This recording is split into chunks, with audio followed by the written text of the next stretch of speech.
Toque de fé. Ergue-te e caminha. Enxuga as lágrimas e fita os céus. Deus que te sustentou até ontem, sustentará hoje e sempre. A sombra vale para destacar a luz. Surge a dor para aumentar a alegria. Se provações te feriram, esquece.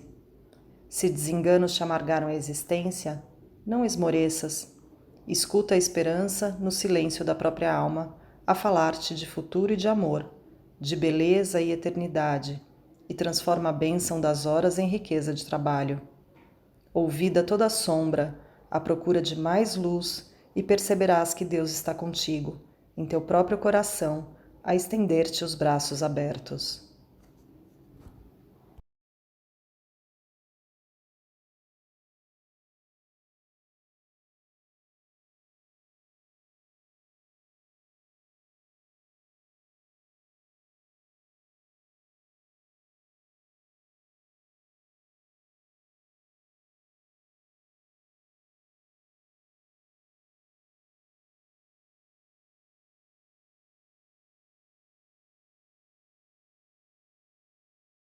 Olá, pessoal!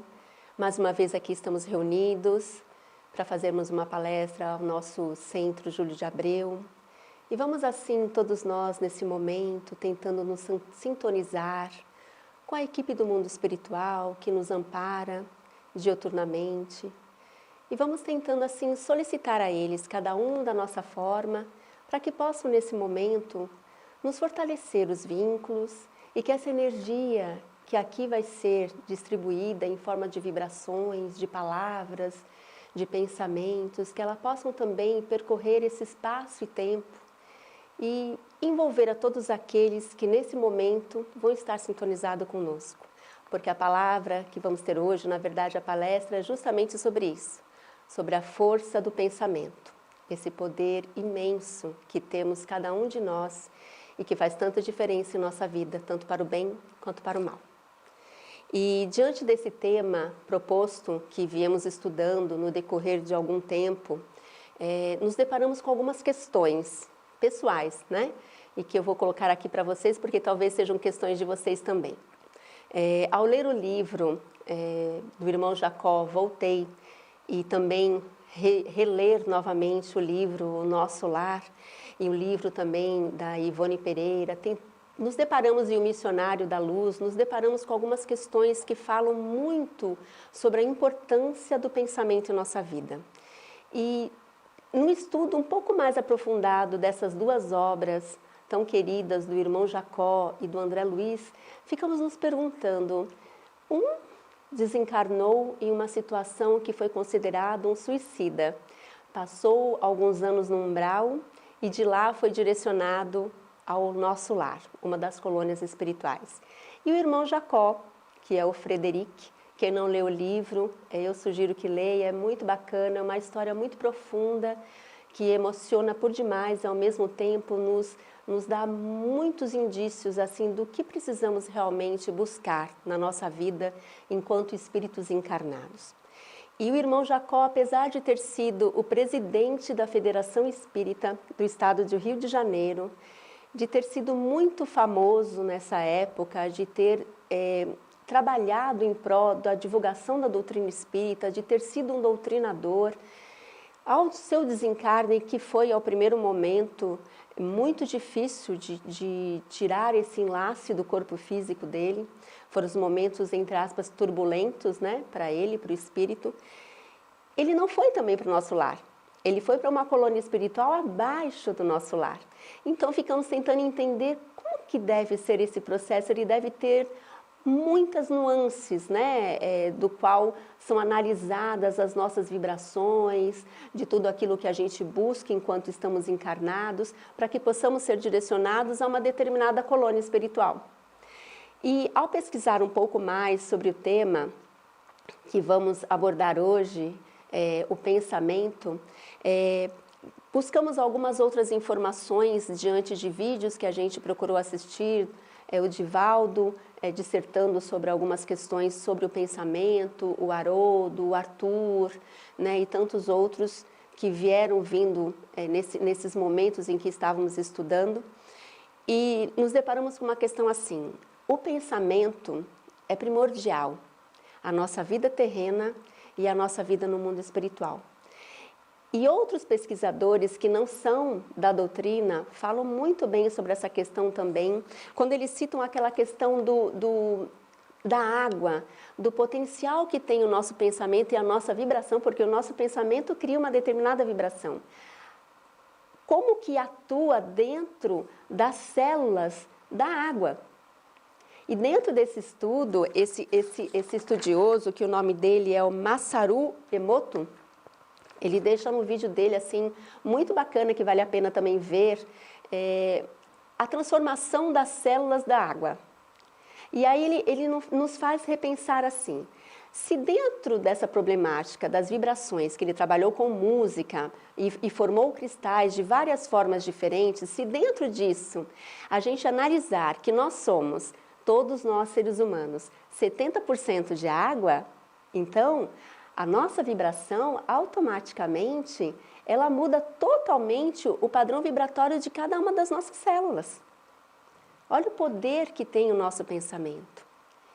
Na Gênese e no Livro dos Espíritos, quando Kardec pergunta ao Espírito de verdade como que a gente faz para a gente tentar se livrar desses espíritos que nos acompanham há milênios e que são cobradores do passado, a resposta é muito simples: para que a gente mude o pensamento. E a frase é bem assim, ó: pelos nossos pensamentos nós os chamamos, e pelos nossos desejos nós os atraímos. Então, assim, olha a força que tem, gente, o nosso pensamento, que o nosso pensamento nada mais é do que uma condição do nosso sentimento. Eu não tenho como emitir um pensamento ao universo diferente do que eu estou sentindo.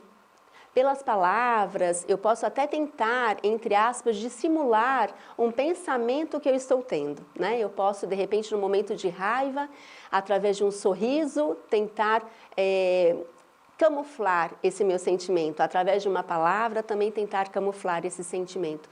Mas não tem como, porque o sentimento ele é atrelado totalmente ao nosso pensamento.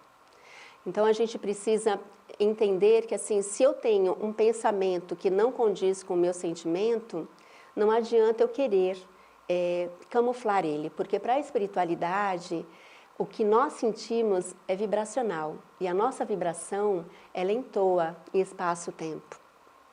Existe um capítulo também na Gênese que deixa bem claro que, assim, o que a gente vibra é distribuído pelo fluido cósmico universal. Então, a tendência é que aquilo que a gente está sentindo, aquilo que a gente está pensando, é emitido automaticamente por todo o universo. E é nisso que a gente vai falar um pouquinho sobre o texto de hoje que eu trouxe para você, que está no livro Pensamento e Vida. É um livro pequenininho, se eu não me engano, acho que ele tem apenas 30 capítulos. É o livro psicografado pelo Chico Xavier e é do nosso querido Emmanuel, mas é um livro, assim, muito rico, gente. E a gente vai trazer um pouco sobre um dos textos que nos chamou muito a atenção, porque, na verdade, foram todos, mas a gente vai trazer um deles hoje. Posteriormente, a gente terá a oportunidade de outras palestras e falaremos sobre os outros textos. Mas eu gostaria muito de ler frase a frase, mas eu acho que o tempo é muito curto, porque o bacana nesse livro é você ler frase a frase, porque dentro de cada frase existe um conteúdo rico de aprendizado, mas eu acho que o tempo não vai dar. Então, eu vou ler o texto inteiro e a gente vai tentar aqui explanar um pouquinho sobre o que a gente vai ler sobre o texto, tá bom? O texto se chama Associação. Se o homem pudesse contemplar com os próprios olhos as correntes de pensamento, reconheceria de pronto que todos vivemos em regime de comunhão, segundo os princípios de afinidade. A associação mora em todas as coisas, preside a todos os acontecimentos e comanda a existência de todos os seres. Demócrito, o sábio grego, que viveu na Terra muito antes de Cristo, asseverava que os átomos invisíveis ao olhar humano agrupam-se à feição dos pombos, à cata de comida, formando assim os corpos que conhecemos. Começamos agora a penetrar a existência do microsomo e, de alguma sorte, podemos simbolizar, por enquanto, no átomo entregue à nossa perquisição, um sistema solar em miniatura, no qual o núcleo desempenha a função de centro vital e os elétrons, a de planetas em movimento gravitativo. Gente, isso é muito sério, assim, ele está dizendo para nós que, como a gente já ouviu numa outra palestra, se eu não me engano foi do André, que o nosso corpo, ele assemelha-se ao que nós vemos no universo.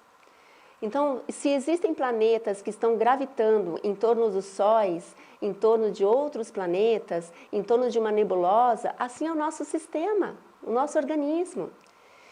No plano da vida maior, vemos sóis carregando os mundos na imensidade, em virtude da interação eletromagnética das forças universais. Assim também na vida comum. A alma entra em ressonância com as correntes mentais em que respiram as almas que se assemelham. Assimilamos os pensamentos daqueles que pensam como nós.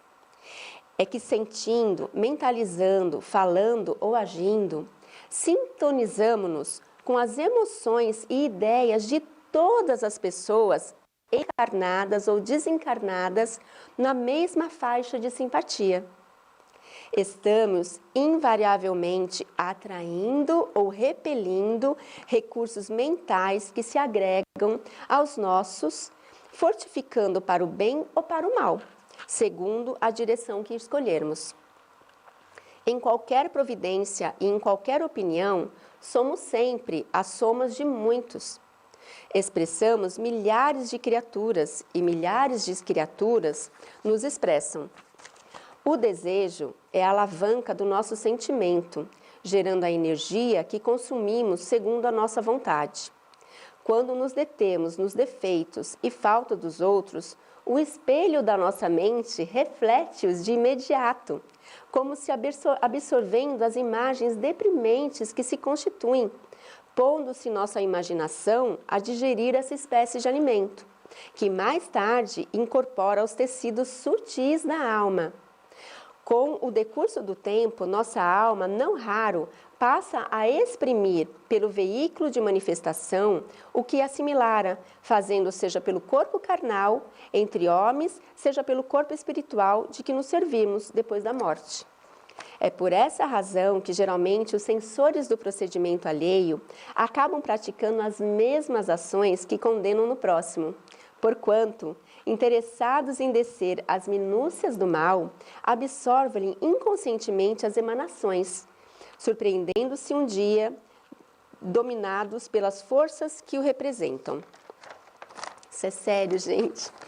Toda a brecha de sombra em nossa personalidade retrata a sombra maior. Qual o pequenino foco infeccioso que, se abandonado a si mesmo, pode converter-se dentro de algumas horas no bolo pestífero de imensas proporções, a maledicência pode precipitar-nos no vício, tanto quanto a cólera sistemática nos arrasta muita vez aos labirintos da loucura ou das trevas do crime. Pensando, conversando ou trabalhando, a força de nossas ideias, palavras e atos alcança de momento um potencial tantas vezes maior quantas sejam as pessoas encarnadas ou não que concordam conosco. Potencial esse que tende a aumentar indefinidamente, impondo-nos de retorno as consequências de nossas próprias iniciativas. Estamos, assim, procurando incessantemente o bem, ajudando, aprendendo, servindo, desculpando e amando. Porque nessa atitude refletiremos os cultivadores da luz, resolvendo com segurança o nosso problema de companhia. É um texto que, assim, como foi falado do início, é importante que cada um consiga, se não tem o livro, tem uma coisa muito bacana que eu estou fazendo bastante, porque eu não consigo ter todos os livros que eu gostaria de ler. Então, a gente baixa em PDF, né? E se eu não consigo baixar em PDF, tenta buscar pelo menos o texto na internet para dar uma lida, porque é um texto, assim, como a gente conversou, é um texto que precisava ser, assim, estudado frase por frase, momento por momento, porque é um texto muito rico, tem um conteúdo muito forte, muito expressivo, e que precisaria de mais tempo para a gente poder abordar de uma forma mais ampla.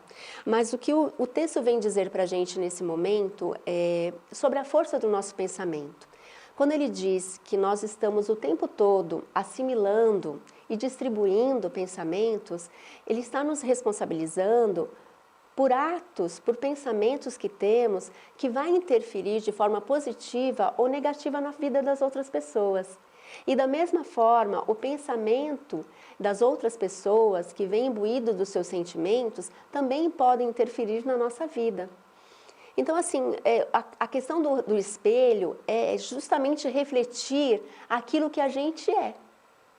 Então, se eu tenho bons sentimentos, eu consigo ter bons pensamentos e eu estou refletindo isso.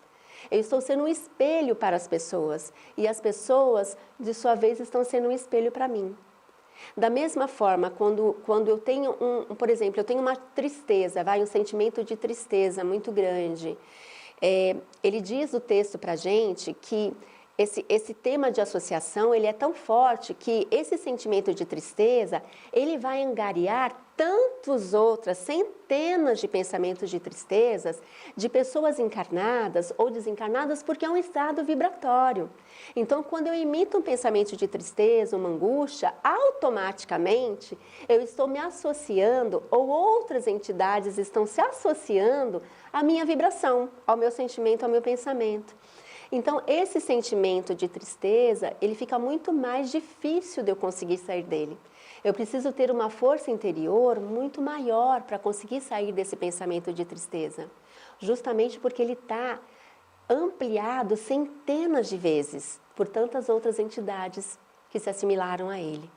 Da mesma forma, quando eu emito um pensamento positivo, como teve aquele momento daquele up, né, daquela divulgação, daquele livro que foi best-seller, O Segredo, que falava justamente sobre essa potencialidade do pensamento. Eu tive a oportunidade de ler e é óbvio que a gente tendo, graças a Deus, essa visão, essa abertura da doutrina espírita, a gente consegue compreender que não é bem daquela forma, né, que está ali naquele livro. Mas, de qualquer forma, foi um livro que foi vendido absurdamente, porque as pessoas, querendo ou não, de uma certa forma, queriam trabalhar os seus pensamentos para adquirir bens materiais, né? Porque geralmente as pessoas acabam deturpando, né? Essa conquista que a gente vai tendo é sempre deturpada de alguma forma. Mas, querendo ou não, as pessoas queriam trabalhar os seus pensamentos. E assim é para todos os momentos. Então, quando a gente trabalha um pensamento positivo, ou quando eu faço uma oração, quando eu entro num estado de sintonia bom para emitir boas coisas para as pessoas, é óbvio que esse sentimento e esse pensamento que eu estou vibrando, ele vai ser capturado por tantas outras entidades do bem e vai ser também amplificado por tantas outras entidades que estão nessa mesma sintonia, fazendo bem a mim e fazendo bem àquele que eu estou pensando ou a tantas outras entidades que estão na mesma faixa de vibração.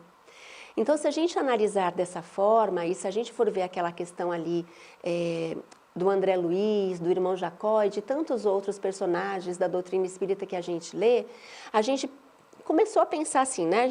Nós fizemos uma análise, poxa, se o pensamento realmente é uma estrutura tão forte na minha vida e diante de tantos depoimentos, né, que o André Luiz trouxe para nós, através dessas pessoas, desses personagens e as suas dificuldades quando chegaram ao mundo espiritual, eu preciso trabalhar melhor o meu pensamento nessa vida.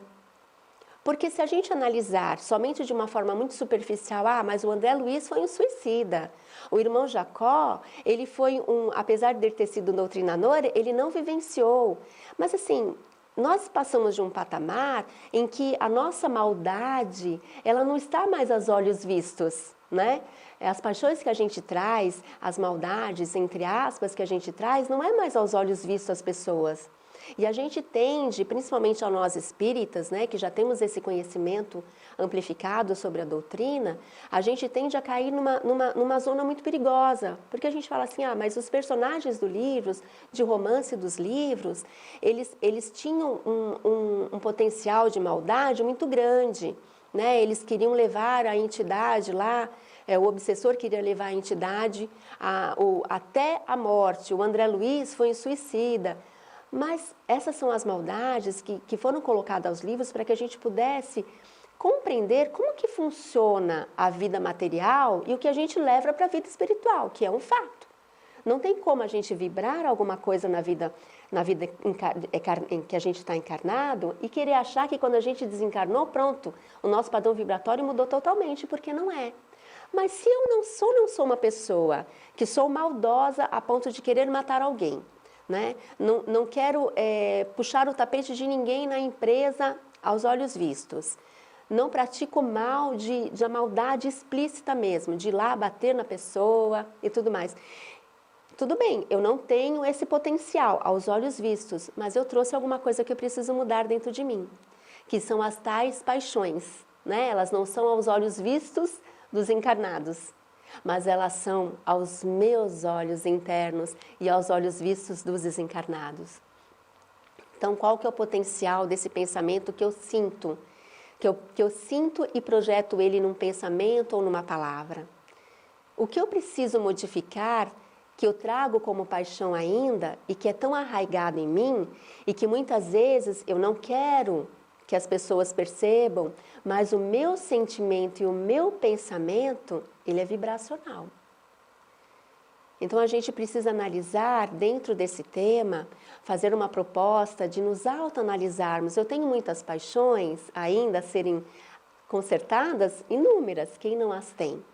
Mas eu preciso, pelo menos, pegar a que é mais visível a mim, que eu sei internamente, que eu sei, se é a maledicência, por exemplo, eu preciso entender que essa maledicência, por mais que eu fale de forma baixinha no ouvido daquela pessoa, daquele colega, daquela colega, eu estou vibrando. E a minha vibração está atraindo inúmeras outras entidades que estão nessa mesma faixa de vibração da maledicência. E isso é um potencial muito grande. E aí eu vim justamente para consertar isso nessa vida. E eu acreditando que porque eu não estou deixando a minha maledicência ser vista aos olhos vistos, aos olhos carnais, eu estou isenta. Mas não, gente. Porque os desencarnados estão atentos, principalmente os nossos obsessores. Então, eu estou falando da maledicência, assim, porque são inúmeras paixões que a gente tem, os ciúmes, a inveja, né, e tantas outras. Mas a maledicência, que é, digamos assim, a mais corriqueira entre as pessoas, entre nós encarnados, né, quando a gente consegue compreender que isso é uma problemática muito grande, porque a maledicência, ela não atrapalha somente a minha vida, mas ela atrapalha a vida de tantas aquelas pessoas do qual a gente está impondo esse tipo de comportamento. Então, a minha faixa de vibração, ela vai ficar comigo e eu vou levar. E quando eu chegar no outro mundo, pode ser que eu não seja como o irmão Jacó ou como André Luiz, mas eu vou ser vista pela minha faixa de vibração. E talvez seja isso em que na Gênese os espíritos dizem a Kardec que a pessoa chega daquele lado ou de forma feliz ou de forma vergonhosa. Justamente porque eu estou vibrando isso, eu não tenho como esconder. Então vamos pensar sobre essa questão do nosso pensamento, numa próxima oportunidade a gente vai falar mais sobre essa questão, mas vamos lembrar sempre que o que eu penso é o que eu sinto, e o que eu sinto, ele está arraigado em mim, ao meu espírito. Então eu preciso ter uma força, às vezes muito grande, uma vontade, que é a força soberana da alma, como diz Leon Denis, para tentar reverter isso. Se eu não consigo deixar de ser maledicente tão rápido, então começa a ter um exercício. Não, eu não vou falar dessa vez. Não, eu vou ficar de boquinha fechada. Eu não vou passar para frente isso que eu estou tendo com um pensamento negativo de uma determinada pessoa, passar de uma forma maledicente para ver se aquela outra pessoa também concorda comigo, para que eu tenha um padrão vibratório. Alguém mais concorda comigo, então eu não sou tão malzinho. Não, gente. Vamos tentar trabalhar aos poucos as nossas paixões, que são muitas, mas a gente precisa sair dessa vida com pelo menos uma ou duas paixões já dissolvidas. né? Para que uma próxima oportunidade a gente consiga estar um pouquinho melhor. É essa a função da reencarnação, nos melhorarmos. Como diz a Joana de Ângeles, ninguém está isento de um retoque. Mas eu preciso me autoanalisar e perceber que eu preciso fazer os meus autos retoques, tá bom? É assim que a gente termina a palestra de hoje e eu digo a vocês, procurem esse texto na internet. Está no livro Pensamento e Vida. O texto se chama Associação. Eu convido vocês então para nesse momento pegar os seus copos com água, as suas garrafas e vamos elevando o pensamento aos nossos amigos espirituais, ao Dr. Bezerra de Menezes e vamos assim, nos sintonizando com eles e pedindo para que possam energizar essa nossa água com aquelas energias balsâmicas e salutares que vão nos fortalecer não somente o nosso corpo físico, mas também fortalecer o nosso perispírito e o nosso espírito. Que possamos também, nesse momento de vibração, enviarmos também os nossos melhores sentimentos. Que possamos imaginar Jesus, esse mestre querido, o governador deste planeta Terra, envolvendo este planeta azul no teu abraço, no teu amor, e que essa energia de paz, de amor, de tranquilidade possa cair sobre este planeta e possa percorrer todos os lugares, a envolver todos os seres, independente do lugar e aonde estejam, que possam sentir essa vibração de amor que nos envolve, que nos fortalece e que nos dá a certeza de que não estamos sós, de que estamos sendo envolvidos, protegidos, amparados. Que a tua luz, Jesus, nos envolva a todos, que envolva o nosso lar e que possamos aprender a sustentar essas energias justamente com os nossos bons sentimentos, através dos nossos pensamentos, palavras e atos. Que assim seja, graças a Deus.